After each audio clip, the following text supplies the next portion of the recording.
This is Lightning Power Lunch, presented by Reef Rum on the Lightning Audio Network with Dave Mishkin and Greg Linnelli. Past few games, I thought we had some decent looks. At least I think at times when we've been struggling, it's been not being able to get set up, not being able to get recoveries or entries, and obviously tonight with a couple of one face-offs, it makes it a lot easier.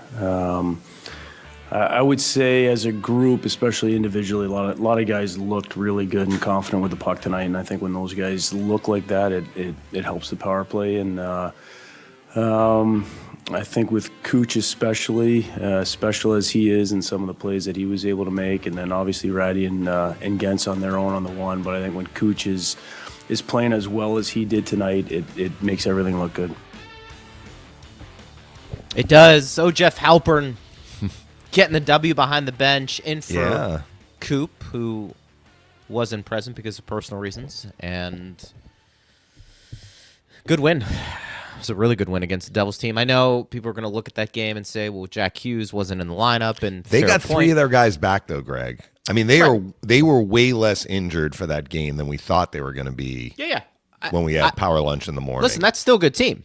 It's like, look, we've seen the Lightning win games without Braden Point, without Steven Stamkos, for an extended period of time throughout the course of his time. So, no, takes away a little bit, but that's still a solid win, considering, too, you're coming off a bad loss that we thought, to a degree, to Vancouver. So, a lot to dive into. We're going to do the best we can, taking your questions as well. Apple, it's radio. Jake Gensel, I think, continues to be the team's most consistent player this year. I think that's fair to say. Certainly offensively, steady wins the race. And Jake Gensel, you can almost pencil him in every year, 40 goals, 40 assists. And that's a pretty impressive accomplishment, I think, when you take a look at how he's been able to develop over the course of his career. A lot of people looked at him, partner, and said, well, he's playing with all these great players, his time in Pittsburgh and now his time with Tampa Bay. But if you know the game a little bit, you know that it's not always easy to play with those players. And you're going to hear that a lot as well. And Jake Gensel just continues to put up numbers that are just as impressive as anybody else in the league. And he shined yesterday, which was a really good sign. Power play finally came through. I know that's something we're going to talk a little bit about, but some components of the team that had been missing in that Vancouver game, we saw right the ship a little bit in this game against New Jersey, and I thought Andrei Vasilevsky also was very strong. You had pointed out in the broadcast with Phil that, it felt like Jersey was sending guys to the net, really trying to create some chaos. And Vasi was able to see through a lot of that, and I thought that was impressive. So I thought just a couple of, 30,000-foot view comments on the game. I'm curious how you saw it, but I thought all in all it was an outstanding win. Well, let's start with the power play. We have a lot to go over from the game last night. I have a laundry list of topics, but let's start with the power play because this has been a topic we have addressed at length on Power Lunch.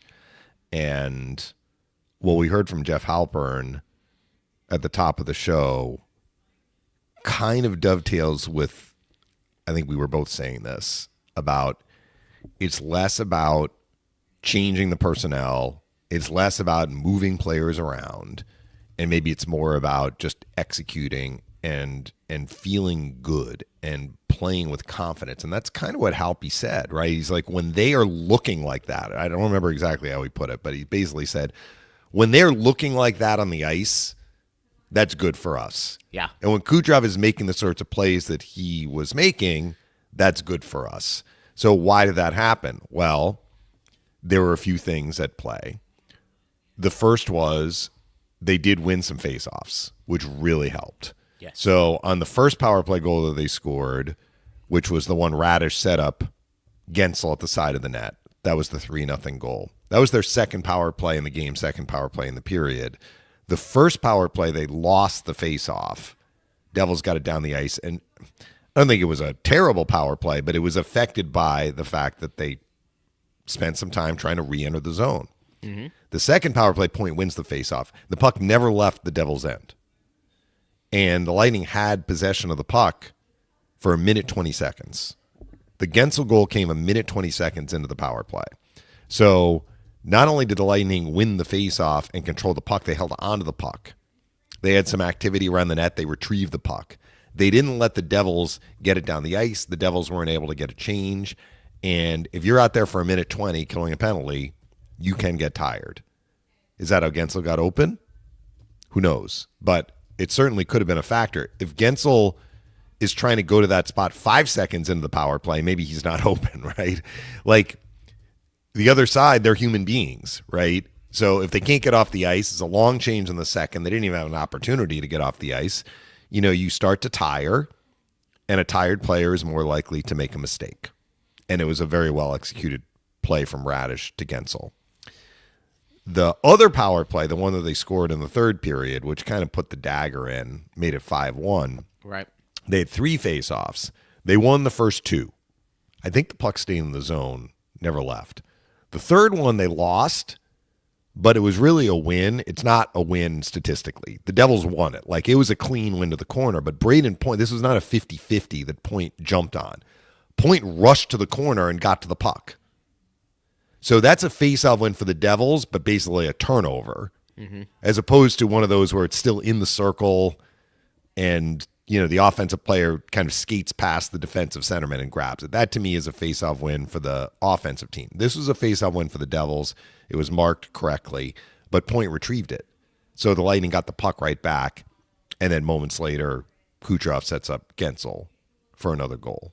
We can get into like where Gensel scored the goal, which is a little bit of a different spot for him than where we've seen him usually on the top unit. So what was the key? Well, the key, certainly part of it was they had the puck. They didn't have to re-enter the zone. But also they started to get some swag. Like, I know I keep repeating this, but players were feeling the puck. Players were moving the puck more quickly. The Devils were chasing a little bit. There were pucks directed to the net. Didn't go in, but the Lightning retrieved it. Brian Engblom calls the Lightning a rhythm team, particularly their top guys. And you have mentioned the power play needs to operate like a well-oiled machine, and it needs to operate in rhythm. They got in rhythm yesterday. And so hopefully that can continue. But that was a huge part of the win. Yeah. 2 for 3. And they went 4 for 4 in the penalty kill. The 2 in the first period were the really significant ones. The Devils got 2 late power plays. So special teams, the Lightning lost the special teams battle against Vancouver. They won the special teams battle against the Devils. And probably, I mean, it wasn't the biggest goal of the game. Like, most assuredly the biggest goal of the game. It was a big goal, though, was the 3-0 goal. Phil talked about that. Because the last game, they were up 2-0. They gave up the next goal, which was a power play goal for Vancouver. It turned into a tight game, and the Canucks rallied in the third. This time the Lightning get the third goal, and they have a 3-goal lead. So even though the Devils got one back before the end of the period, the Lightning were still in okay shape, up by 2 going into the third. That is a different feel if the Devils get the next one and it's 2-1, like what we saw on Sunday. That was a big goal at a big time in the game. So I think the power play gets high marks, and I don't think we're going to see any changes. Even if Victor Hedman, who was apparently close to returning, does come back. I think Radish for now is staying on that top unit because it's working. He's played a really high-level hockey since the injuries on defense. Remember, wasn't that long ago, Greg, that he was out of the lineup trying to get in. When he got in, he was the 7th defenseman. Now they're giving him all this responsibility. He's really playing, if you want to say, on the top pair with Moser. He's playing power play. Did he get penalty kill time yesterday? I'm not sure if he did. He had 10 minutes in the second period, I think. Radish had 2:12 of penalty kill time.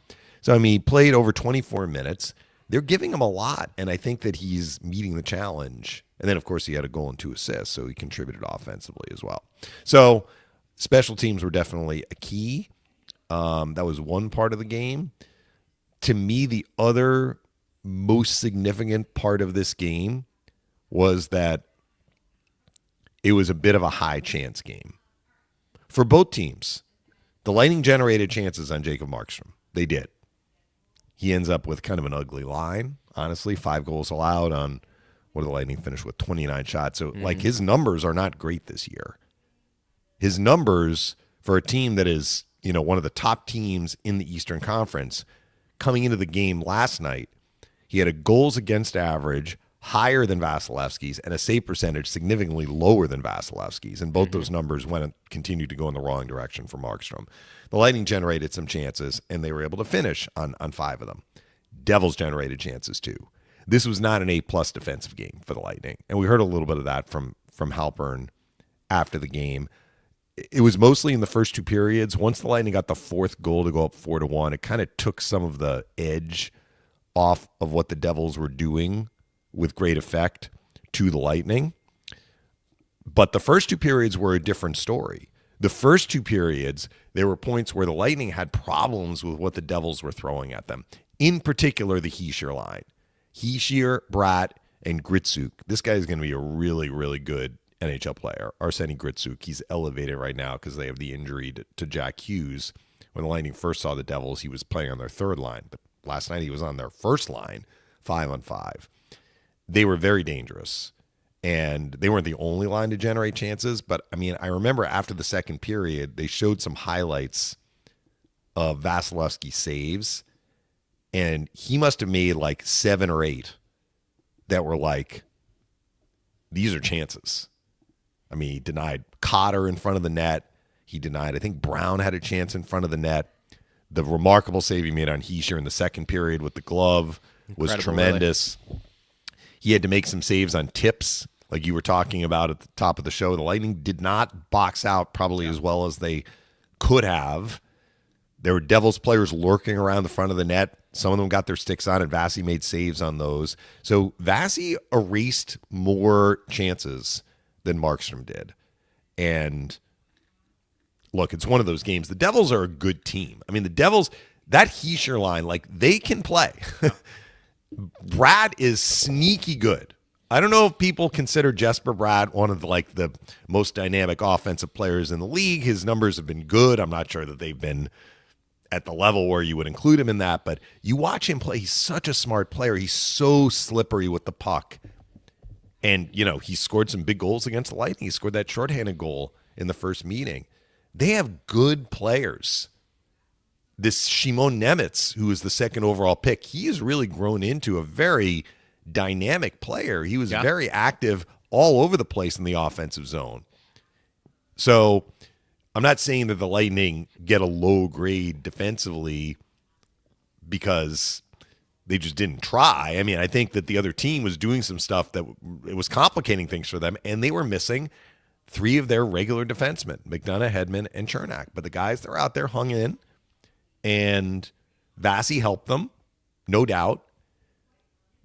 And once the game kind of got out of reach, it turned into more of a cruise control game. But I thought that was a big part of it. If Vasi isn't on his game, we're looking at a much closer game and a higher scoring game.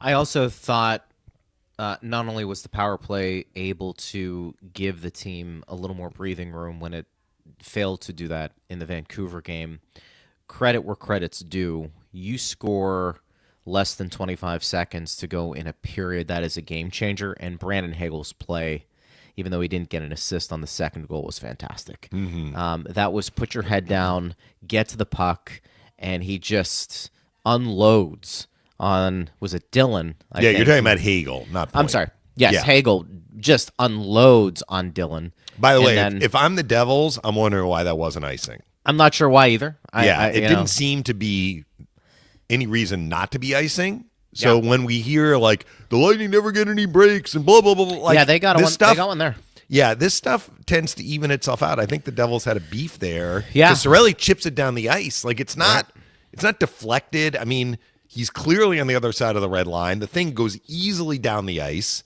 Maybe they felt Hagel was close, but Dylan got to the puck first. So the Lightning got a little bit of a break there, maybe more than a little bit of a break.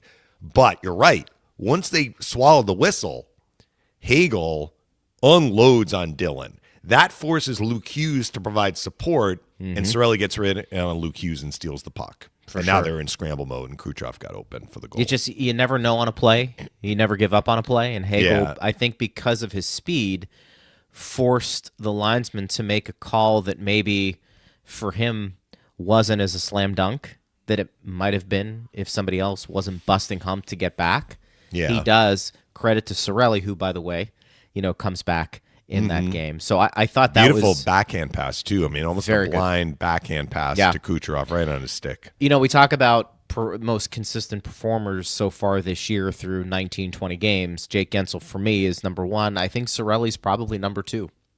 I mean, when you talk about production, because I think from what he's been able to do, it's been a consistent quality approach that has been nice to see in his game. And, of course, this is a guy who's coming off career-high in goals last year, so that was positive. Clearly, you indicated the power play there with Radish. I'm wondering, too, for him, because it is interesting, isn't it? He's the guy that oftentimes was the odd man out when everybody was healthy on the back end. And while we know injuries happen and sometimes you're just going to be playing because it's a number situation, but that's the same reason why you could be on the outside looking in. You get caught up in a numbers game. You wonder if his ability to perform on the power play allows him a seat at the table every game to be in that lineup, whether it's 12-6 or 11-7. Because if the power play is going to struggle, but at times looks good because, let's say, Radish has found his rhythm back there, because that's a big part of it, is that something that's too valuable for this team to not have in the lineup? And I think it's a fair question when a big component of the Lightning's success offensively is how well their power play is able to function, whether it's scoring or whether it's creating momentum. And if you found some rhythm in one of your better offensive defensemen who maybe, when everybody's healthy, maybe your 7th or 8th defenseman, does that bump him up and allow him to play on a regular basis and not go through these periods, partner, where maybe he is on the outside looking in more times than not? Don't know. We'll find out. But I thought he was solid. I thought the veterans, or not the veterans, Santini came up. I thought he was fine. Yeah. I thought Carlisle was fine. I thought Destu looked good. I'd like to see, and I think you pointed this out to Phil, and I think it's a valid point, I don't think we've seen his offensive game yet. Yeah. I think there's another level for him to get to, and there could be various reasons why we're not seeing it, but you can see the skating. You can see that he is physical. He's got a hard shot. He does. Yeah. He really does. So I thought, to your point, collectively, the unit played well, considering, again, you had 3 of your best defensemen out of the lineup. I mean, it's not just Jack Hughes for the Devils. For the Lightning, it was, okay, D1, D2, and D3. Yeah. That's a pretty impressive performance by the team. Again, I thought Douglas was okay. He has done everything the Lightning have asked him to do, and it's not like he's getting more minutes every time he is out there. I think when he was on that line with Finley and Sabourin, they saw as regular a shift as you're going to see as a fourth line for the couple of games. Last night was a little different. Sabourin was scratched, and we just got word that he has been reassigned to Syracuse as guys are getting healthy. You're not just going to keep him up to scratch him. You're going to send him down so he can play.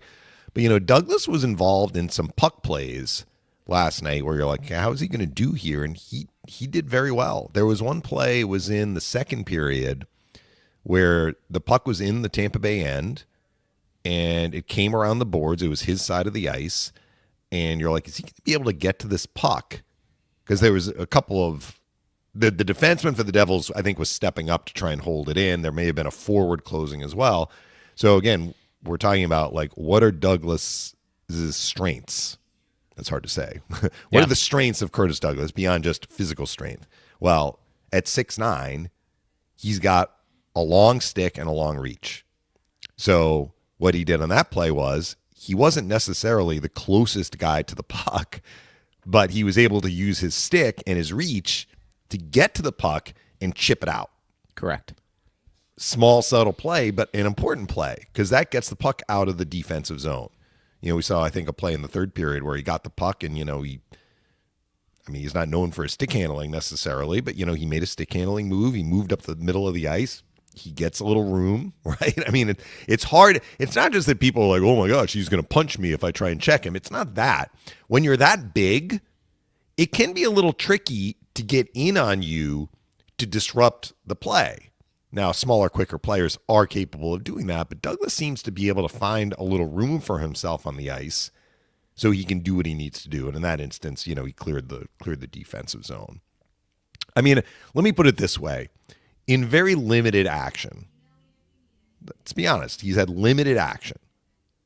I can't think of one mistake that he has made in any of the 3 zones where you're like, oh my gosh, like this guy is struggling to keep up with the NHL pace, and he just made a mistake because he really, is out of his element. He hasn't made one mistake that I've noticed. I mean, maybe he's made something that, the coaches are like, maybe do it this way, but nothing that he has done has led to problems, coming back the other way. I think that's a huge compliment to him because it's not always easy to play 7 shifts in a game.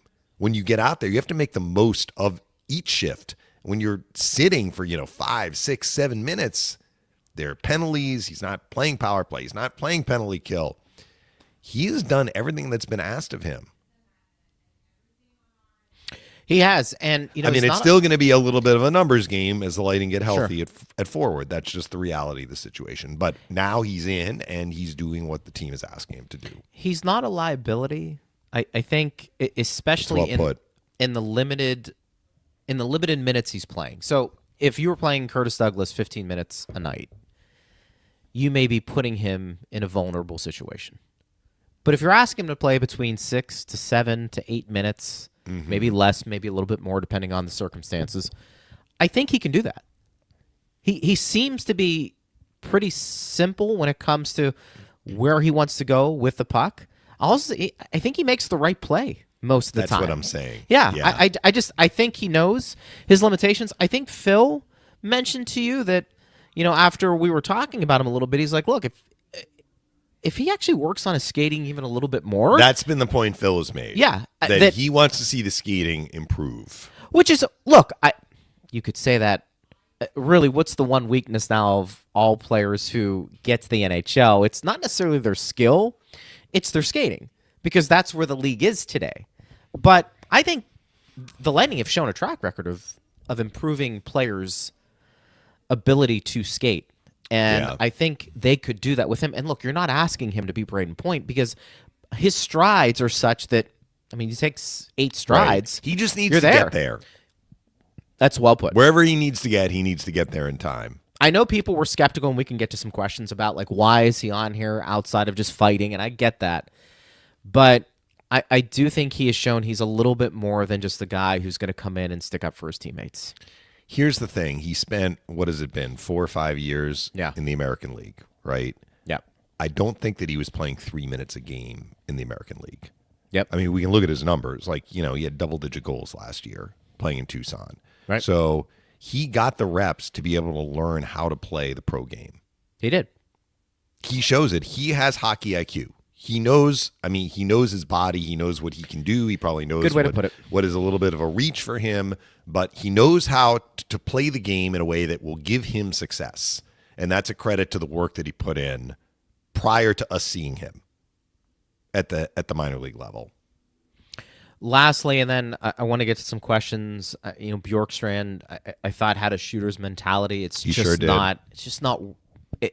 He needs a couple to go in. Yeah, he does. Markstrom made a really good save on one of the power plays. I think the Lightning ended up scoring on that one, but it was before it was the third period power play. Gensel's hat-trick goal, but Bjorkstrand had a great chance before that. If that continues that trend, he's going to score. I would say this too: if the Lightning ever find themselves up by a goal late or 2 late, I would put him out there just to see if he could see the puck go in the net when the goaltender is pulled for some confidence. I would at this point. Easier said than done. But I'm sure, along with Braden Point, it has been very frustrating. But look, he had a chance on one of the power plays too. Yeah, he did. The thing is, I think when you take a look at Bjorkstrand, the positive there is he's getting some chances. I think with Point, you want to see a little bit more from I agree. From the chance perspective, because if that happens, at some point he's gonna figure that out, and it's gonna be fine. One thing I want to get to about what we saw last night, up until the game was basically on cruise control for the Lightning, and I'll even say the third period. They recovered in the third period. The first 2 periods, though, faceoffs were a huge problem for the Lightning. Understanding they won that one in the power play in the second period, that really helped. Yeah. And the Devils were able to generate. When the Devils got momentum, often it felt like they kept momentum because they were winning faceoffs, either in the neutral zone or in the Tampa Bay end. So Cirelli was back. We don't know what Cirelli's injury was, but whatever his injury was, it is affecting him to the point that he is not taking every faceoff that he would normally take. Brandon Hagel took some faceoffs, like center ice faceoffs to begin the game or a period. He took some penalty kill faceoffs when Cirelli was out there. So hopefully Cirelli is on the mend, but this is a little bit of a handicap for the Lightning, where they've not been a good faceoff team all year, and maybe Gensel is actually statistically their best faceoff guy, but he doesn't take nearly as many as Cirelli. Cirelli is the guy who takes the most, and if Cirelli is affected, I mean, it's good that he's in the lineup as opposed to not in the lineup, but if he is affected in his ability to take and win faceoffs, the Lightning are going to have to come up with some other kind of solution here. Because I thought their lack of success in the circle, I think it was 25-15 New Jersey after 2 periods, did play a role in game flow. Like the Devils were able to kind of grab a hold of the game at points and hold on to it because they were doing so well on faceoffs. Specifically Hischier, who ended up not quite as great because I think he lost some in the 3rd period when the game was out of reach. But when the game was not out of reach, he was dialed in. He was winning a lot of them. It's a fair point. So let's keep an eye on that. Yeah, we will. I want to get some questions here at Bolts Radio, but tonight enjoy some Refrum, smooth, versatile, and now pouring at Benchmark International Arena. Order a Tropical Wave or a Lightning Mule and taste why fans are switching. Refrum is a premium craft Florida local rum built on authenticity, quality, and easy drinkability. Ask for Refrum by name. Go Bolts and enjoy responsibly. Actually, when I was making my way down to the last call with Chief, I had a couple of people who stopped me in the hallway and said, "Hey, you guys do Power Lunch? I listen every day." And I said, "Okay, well, I appreciate that." Yeah. So we were Thank you within listeners. the masses. You know, I'm so dialed in. Do you leave before the game is up, or you wait for the end of the game? I typically leave right when the game ends. Now, I left a little bit beforehand because the game was in hand. 5-1, yeah. Yeah, I was able to get down. But typically, I wait until the game ends, and then I'm there. We do a long enough segment ourselves that you have time to get to where you need to get. Yeah, it's good. Let's get to some questions. Alan says, great win last night. Vasi was exceptional. Point was very good. Had a +2. The depth of this team keeps shining. As the quarter season mark is almost here, the MVP of the team so far, Jake Gensel. Well, he's been their most consistent and productive scorer offensively. So it's hard to say that that's a bad choice. I don't know. It's been a strange year in some ways because at different points there have been different players that have kind of really helped the Lightning significantly. I guess that's a sign of depth because, you know, we had the Gord, Gergensons, Holmberg line. Holmberg, by the way, did participate in the optional skate yesterday. Today is an off day. So hopefully that means he's close to returning. Remember how important that line was to the Lightning when they started turning things around in October. Gergensons return. I'm not saying that Gergensons is the team MVP, but without him, they look like a different team than with him. His performance this year has been consistent. I mean, he's not going to get the notoriety because he's not Jake Gensel. Right. But within his limitations, Gergensons has had a very good year. And this is more outside the box. It's hard to measure this. But if you were to say Gensel was the team MVP, I think a close second is the scouting department. How many of these young guys coming up have performed well and given the team, we talk about that all the time, that juice, that just added something to Stu and James, of course, but finding Douglas and bringing him into the lineup, finding Sabrin, bringing him up, adding something for a game or two, Holmberg going out and identifying him as somebody. So maybe the organization collectively gets a tip of the cap for what they've been able to do to give John Cooper some options. And I think that's been very valuable. By the way, was probably the first game, and understandably so, first game back in a little bit. I didn't think James was as noticeable as we've seen him. Not as noticeable, I would agree. I mean, look, he probably still doesn't feel great with that puck off the face, and he had the full shield on. So look, it's going to take him a bit of time to. Yeah. I mean, I didn't think that he was a liability. He was making his usual little plays, but they just weren't leading to it didn't lead to much. Dangerous, yeah. But I'm not worried. Jack says, "Hi, gang. Looking forward to another great episode with y'all. Hope everything is okay with John Cooper and the family." Yeah, that was a little surprising. So, I mean, Coop was obviously behind the bench on Sunday when the Lightning played Vancouver and did post-game. Yeah. But we had Rob Zettler do the media yesterday morning, and Dan Heino did the media on Monday when they had a practice. And then, of course, Halpern did the post-game. So, we'll see. Yeah, I mean, whatever's going on. He's been away from the team, whatever is going on. Yeah. So we're, thoughts with, Coach Cooper and his family, of course. Join us for a live recording of the Block Party podcast next Tuesday, November 25th at 7 p.m. at the Cigar City Tap Room at Benchmark International Arena. Greg Wolf and Braden Coburn will be joined by a surprise Lightning guest. Limited tables are available you the guest? at boltsradio.com/blockpartylive. Well, if people are stopping you in the concourse, I can tell you unequivocally, congratulating you on Power Lunch, as far as you know. I was always like, hey, I'm listening. And I was like, okay, appreciate that. We, spread the word. Just goes to show you, though, the power of spreading the word. I've been on the Block Party. They should have you on at some point. Yeah. Well, Steve's like, yeah, that will be a recorded show. That will not be a live. I can't show ask. I can't ask for miracles, partner. I can't. EB says, "Love the podcast. Thank you. I watch every day. Love this team too." Everyone's in a good mood when you're coming off a 5-1 win, right?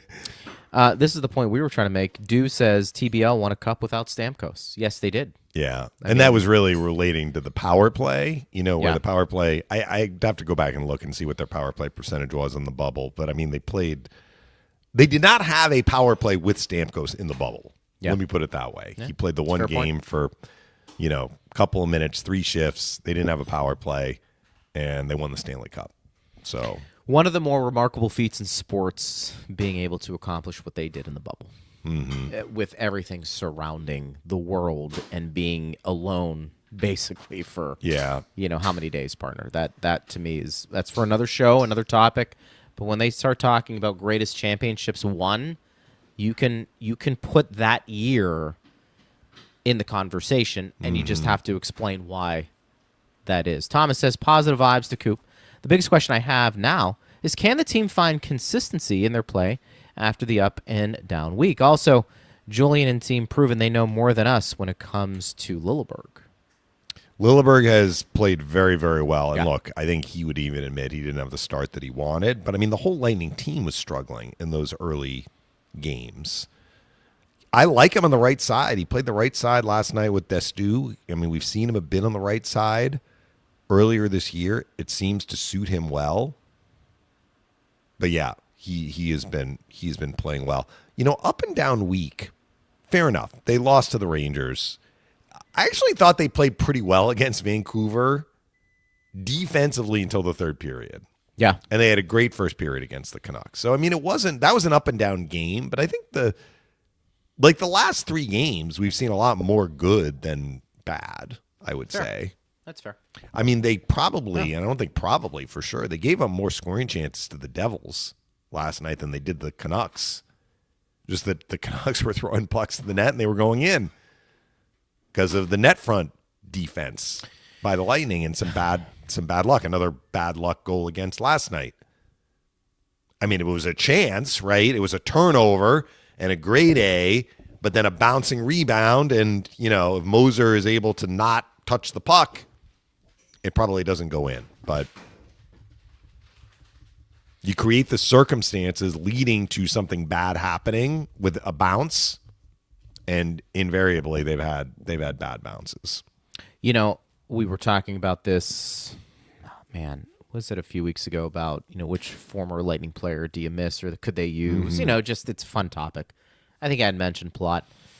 I didn't notice him much on the ice last night. Yeah. I know there's been talk. Hasn't really contributed a ton offensively. What is that? 1 goal, maybe? He's got 1 goal, 1 assist. Yeah. Yeah. So he went through some dry offensive stretches though during the regular season with the Lightning. In the playoffs, he was very, very consistently productive. I'll put it that way.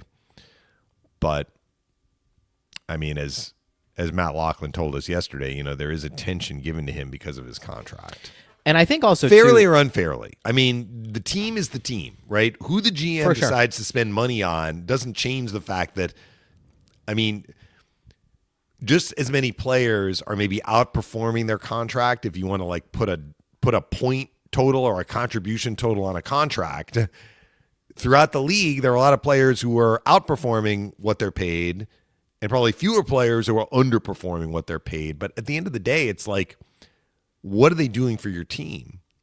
It's the GM's decision at the next contract to decide kind of what to offer. I'll say this about Palat, though. I did see him win a fair number of puck battles last night. And That's what he does. Always been a part of his game. And honestly, too, I think at this point in his career, you're not judging by what he does in the regular season. You're judging solely by what they're doing in the postseason. Because if the expectation is for them to go to the playoffs consistently, you overpaid to a degree, if you want to say that for Palat, but you did that so he could help you in the playoffs, not 82 games during the regular season. That doesn't mean one goal is acceptable. It's more of, if he's winning those puck battles in the playoffs, it's probably showing up more, and it's probably even more valuable at that time. By the way, Steve looked it up. 22.7% was the Lightning's power play percentage in the bubble, which is excellent. For the playoffs, that's terrific, over 20%. Basil says, to me, the play of the game came early in the Bolts' first power play when they just dumped it in, chase, retrieve the puck, and set up shop. It gave New Jersey another look, and they couldn't just stack the blue line to prevent entries. It was the best the power play has looked in weeks. Well, their power play looked very good at Vegas. I know that was a late-night game, but it went, 2 for 4, I think it was, and even the 2 that they didn't score on, I thought they looked pretty good. But that's a fair point, Basil. Look, if you can't carry it in, you can dump it in. The issue with dumping it in is you better make sure you retrieve it, right? So you have to dump it in a way that, it will be available to one of your other players. But I do know the one he's talking about, and it was a hard rim, and it came around the boards, and they were able to get it again.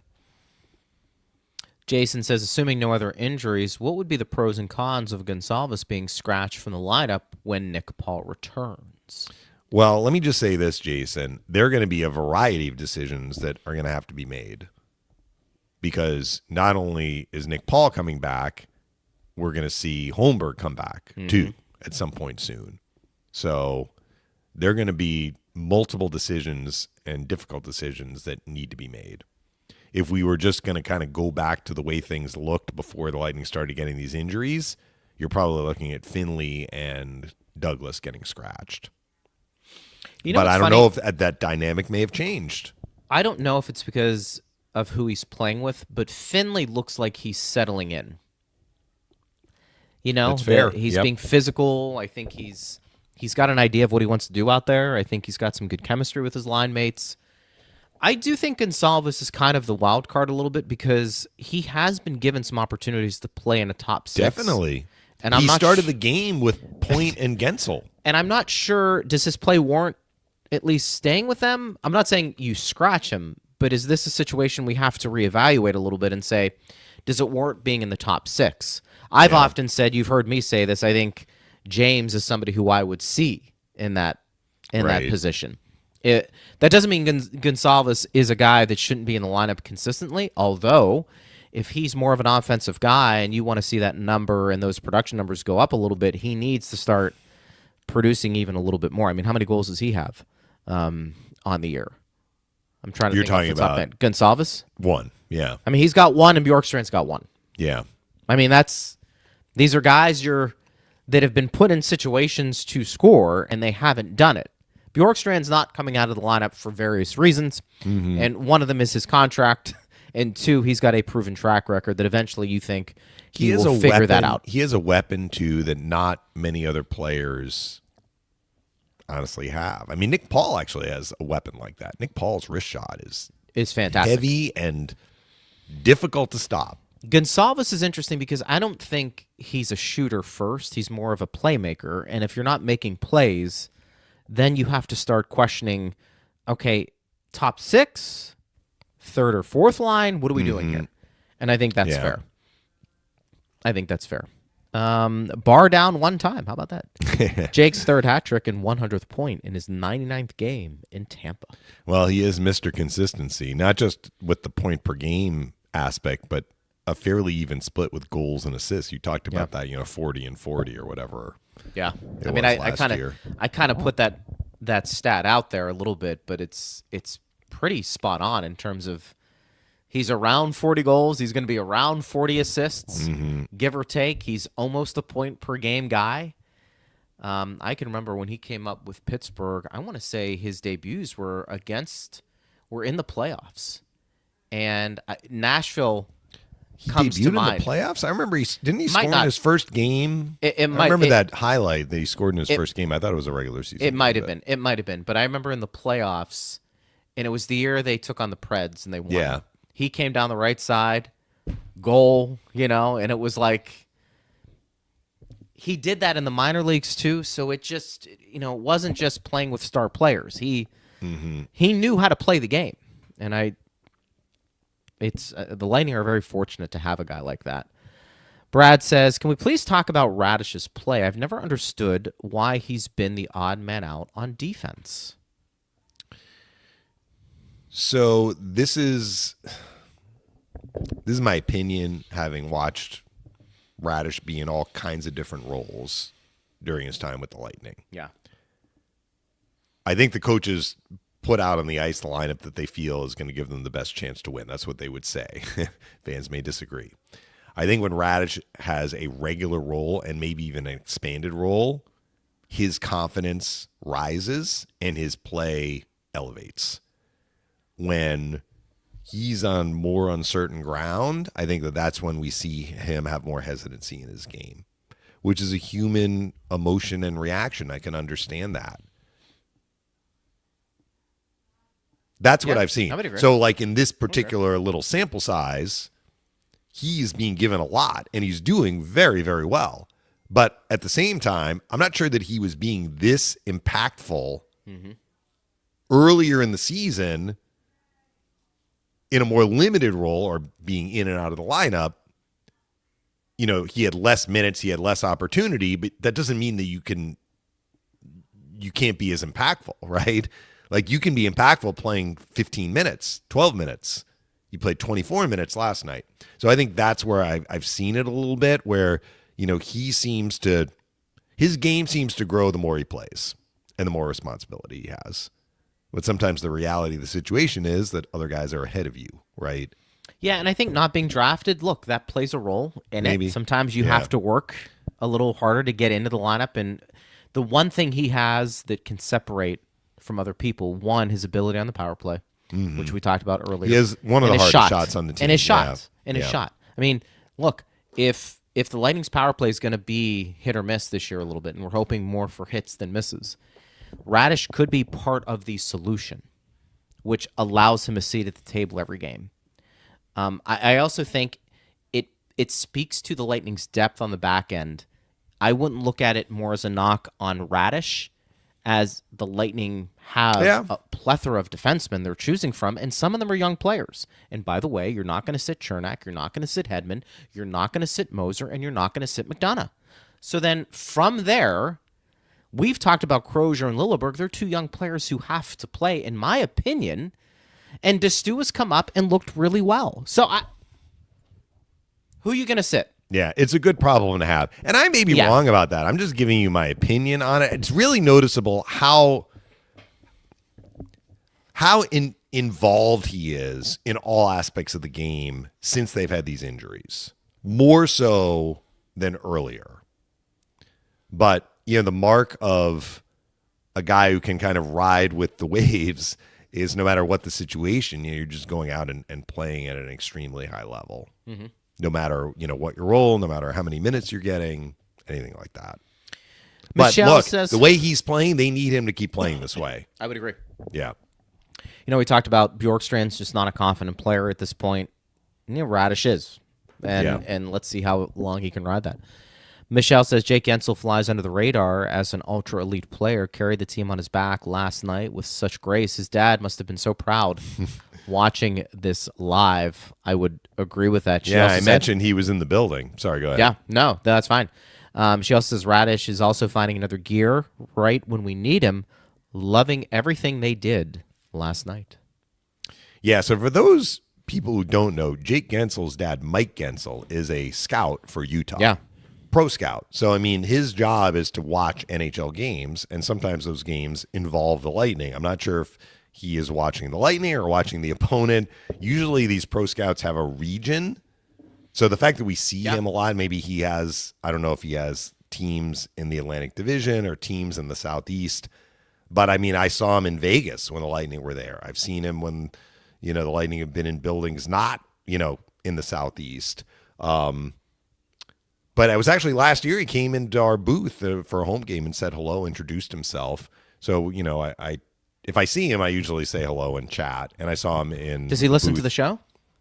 I mean, apparently everybody listens to the show. Mr. Gensel, thank you. Yes. I don't know if he listens to the show, but he does say that at times he will listen on the Pro Wire to listen to the call while the game is going on. He mentioned that last year. I'm not sure if he's still doing that. I mean, he does have a job to do. He does have a job to do to, like, focus on scouting whoever he is scouting. But I saw him in the press box before the game last night. And so he was in the building for Jake's hat trick, which is pretty cool. If he could give us a scouting report on his son. That would be pretty cool. Like, all right, you've seen all these players. What's the scouting report on your son?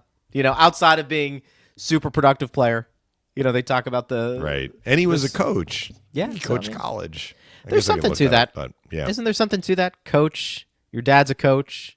Yeah. Thinking that game a little bit. You're around the rink. I'm sure you're just around things. And you just, I think, are a sponge. You're exposed to things that other people maybe don't have the luxury or the privilege of being exposed to.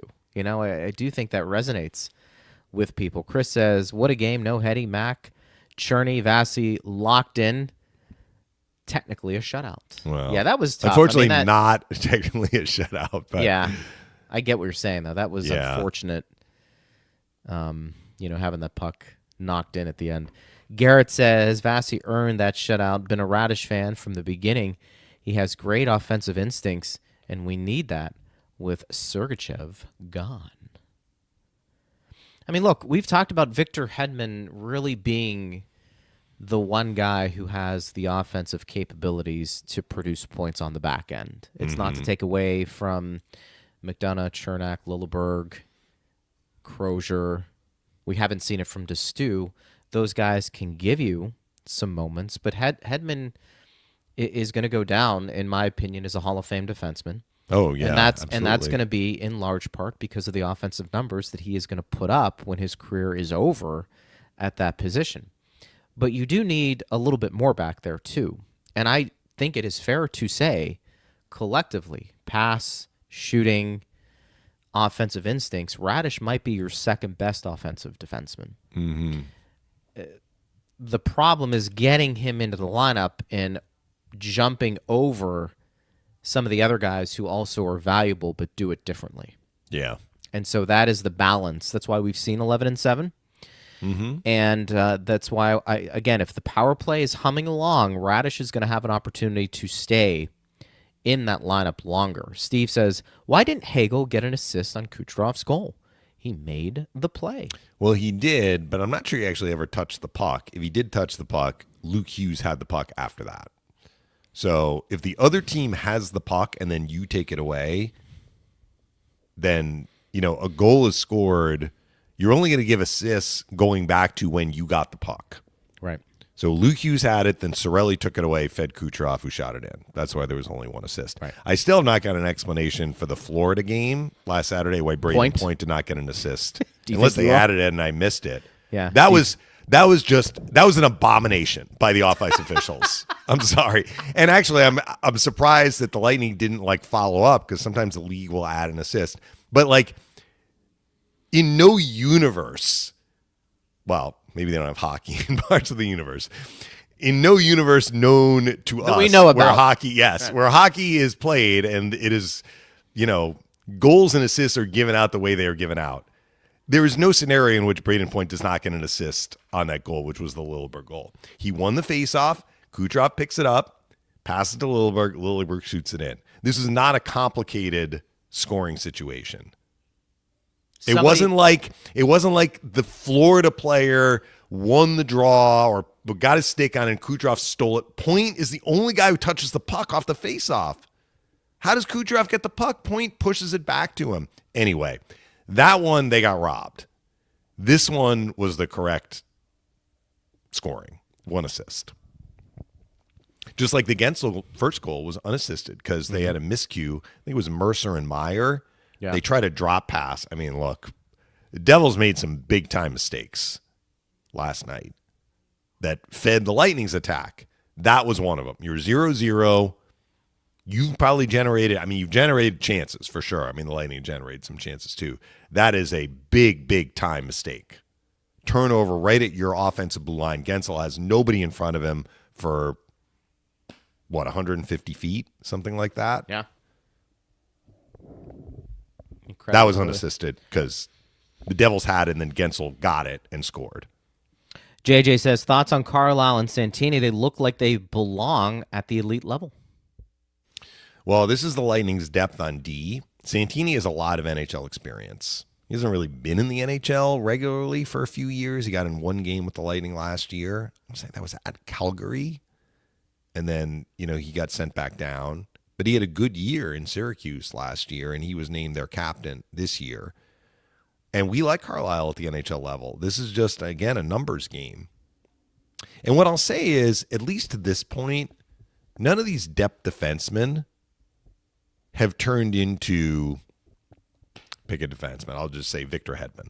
Yeah. Like if one of these defensemen had turned into Victor Hedman, doing everything that Hedman can do, that would be a different story. But they are all very, very good players who clearly can play. To me, they can all play at the NHL level. But are they doing something to elevate them to, let's say, top 2 or top 4? I'm not sure that any of them have done that yet, but they may still do that at some point. That's why Destu is intriguing because, there aren't many players that can score 19 goals from the blue line in 18 playoff games. And, his resume, like if you just hear the hardware that he has collected, it would lead you to believe like he could be maybe a guy like that at the NHL level. But he's working his way into a rhythm of, right now he's probably like, I just want to stay, right? Sure. It took me all these years to get a contract. Now I'm in the NHL. I want to make sure I'm staying in the NHL, doing what I need to do. But I agree about Carlisle and Santini. They were very solid last night. And something that I think was a Chief or Brian talked about on the last call, which I heard them say, is like sometimes when you call multiple defensemen from Syracuse, or one comes up and then soon after another one comes up, Brian. They'll put them together, even if they don't have experience playing together, which is the case for Carlisle and Santini. Because Erik Cernak interviewed Carlisle after the first period, and he's like, yeah, we haven't really played together a lot in Syracuse, but they're familiar with each other. And you're kind of like, okay, I came up at the same time as this guy. I'm not being asked to play with Hedman. And maybe I defer too much or like just play your game. And I thought they both did that last night. At Bolts Radio, if you want to get involved in the conversation, a few more questions before we sign off. Dan says, rough first period defensively, Vasi bailed us out repeatedly. And second period, Dan. Yeah. Both. No doubt. I did get earlier today, I got a couple of emails. I don't know if you got them too. From Jim? One Buddy from Jim? Steve, one from Jared. All right. Jared. This is from, do you have this one from Jim? I do. You go ahead. Yeah. Jim, this was earlier today. Says, Dave, can you please review again the bench minor on the Lightning for the improper face-off that occurred in the third period last night?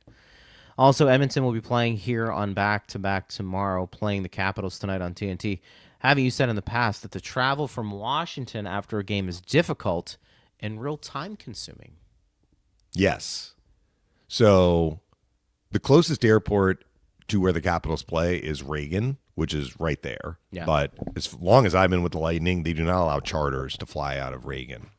I don't know if this is a remnant of 9/11 or what, but you either have to go to Dulles, which is out in Virginia, or you have to go to Baltimore. Both are about the same distance. It's like 45, 50 minutes Now, after a game, there's no traffic. You're going in, at night, but it's not quick to get to the airport. And then the other part of it is, Washington to Tampa. I mean, enough of our fans probably have made that flight. We're not talking about a 40-minute flight like from Sunrise or, an hour plus from Raleigh. This is a tough back-to-back. I mean, on occasion, the Lightning have had this back-to-back where they are at home and then they go to Washington or vice versa. So, yeah, this is going to be a scheduling advantage for the Lightning, circumstantial advantage. And, doesn't mean they're going to win, but this is not an easy back-to-back for Edmonton. Usually the back-to-backs where the Lightning are the second team, the first game is not in Washington, but sometimes it happens. The penalty, so there is a rule in the rule book. Phil was like, what? I didn't even, because you never see it called. So when a team commits a face-off violation, the first guy is thrown out. If in the same face-off, the guy who comes in also commits a violation and it's a second, basically the first one's a warning, they replace the guy in there, he gets kicked out. If on the same face-off, before they drop the puck, there's a second violation, it's a penalty. Linesmen never call this penalty. Now, is that because nobody commits a violation on the second go around? No. It's because they know that they're not going to call a penalty on that. Right. So we see violations, which is why we see players toss so often. Mm-hmm. And after icings, because the player is allowed to stay in, we see even more violations. Like the referee will raise his hand, but he's not shooing the guy away because the guy stays in. And I think what happened on the penalty the Lightning got called for, I don't know which linesman it was. I can't remember. Whoever the first guy was, it may have been Finley, got tossed, which happens. Right. Douglas comes in. It's late in the game. It's 5-1. I don't know if the linesman was out to lunch. Not that he was out to lunch. Like, Douglas committed a violation, right, but the linesman forgot that. It was almost like he's like, yeah, that's a violation. And he was like, oh, I just put myself in a box here. I have to call the penalty. So usually they will say, like, I'm not dropping the puck, but I'm not actually giving you a violation. You're allowed to stay in if it's the second guy. So the point is that they don't want guys cheating brazenly, but guys cheat, and the linesmen understand it, and usually you're at a disadvantage if the first guy is tossed out. So they usually give some latitude for the second guy. And they're not really inclined to give a penalty for that, but it's an automatic. It's kind of like puck over the glass in the defensive zone. What was interesting was Sheldon Keefe basically benched his top guys. They had 2 power plays late in the game, and we didn't see any of their top guys from the first unit that we saw in the 2 first period power plays in the latter part of the game.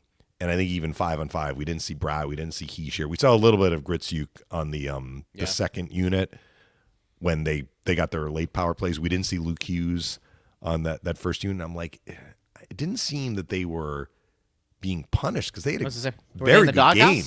That seems illogical. I mean, Heischer finished even. So he was out on the ice for 1 even strength goal against. Brad finished even. So the same deal. They were out on the ice for the goal 4 that the Devils scored, and they were out on the ice for 1 goal against. The line that struggled for the Devils 5-on-5 was the Dawson-Mercer line. Right. That was the one that I was talking about where Gensel scored in the breakaway. That line was -2. Meyer and Mercer were -2.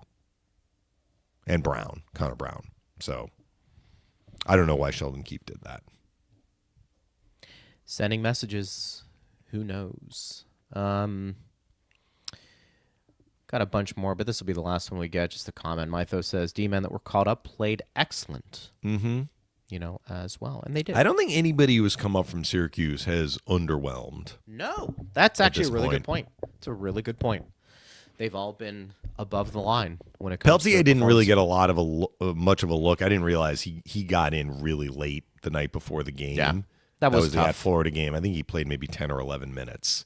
But he didn't hurt the Lightning at all. No. But he didn't really get a chance to distinguish himself, let's say. It was a heavy special teams game, too. Yeah. Just the way that game unfolded. And he wasn't playing power play or penalty kill. So. All right. Well, we got the game tomorrow. tomorrow. Do we get our buddy Jack on? Well, I don't know. He may need to What do you sleep think? in if they're rolling in from Washington at 2:30 in the morning. I don't know. Listen, I think Jack, he makes it. He makes it for this show no Yes, matter I what. know. I think We need to maybe get we text him. We need to get him some sort of a thank you. Yeah. Well, Maybe we being can. on the We show. can reach into the Lightning Audio Network bins. Get him some Lightning Steve sent me a swag. text. He was like, "Oh, we have this for Jack." He's like, "No. ESPN Plus tomorrow, 7:30 broadcast. Yes, it is a later broadcast." Which I don't know if that's good for Edmonton. They get an extra half hour, but I don't think it really matters when you're getting in that late at night. No, it doesn't. But maybe we'll get him. Maybe we'll get him on because he's always a fun guest. And I will say I'm on the men, but I may look. They won. If we're gonna follow the superstition rule, I Please stayed do. at home yesterday. How are you feeling? You sound better. I'm getting there. Yeah, I mean, I'm not 100%, but Yeah. it comes with Do you the usually territory. go once a year? Kind of the. I don't know. The voice, I mean, maybe? it's just luck of the draw. I try is and be what it is. careful, but it's impossible to stay. We're traveling around. I mean, we were in a lot of cold weather, but you're around a lot of other people, and I get it. you pick stuff up. I had that game in San Jose a couple of years ago where I actually felt fine, except that I had like no voice, and people were Couldn't like, "Oh my gosh, is he gonna be okay?" I'm like, it's just that I can't speak. I'm fine. I By can't a talk. couple of days later, we were in Yeah. L.A. and I sounded just regular sick. This is regular sick. Yeah. So hopefully I'll be on the men soon. But Just rest. I will call an audible tomorrow. Either I'll be in the studio, Okay. All right. or I'll be in the comfy confines of my great room, my usual spot when Love it. we don't have a home game. And we'll see if we can get Jack Michaels, who's always entertaining. He's always fun. Yes. Well, they will have just played Washington. Who's like, can you They're believe just slow. They're just McMichael slow. and Protus and Wilson combined for 90 goals? Like, yes, they did combine for 90 goals last year. This year, they are not on pace for 90 goals, which is one reason why the Capitals are struggling to score. That's true. Yeah. All right, partner. Great job. All right. You too. Get some rest. We'll talk to you tomorrow. Thanks to Steve Cernak. Thanks to Jared Johnston. Thanks to you for listening. We always appreciate you guys. I am Greg Linnelli. You've been listening to Power Lunch right here on Lightning Radio.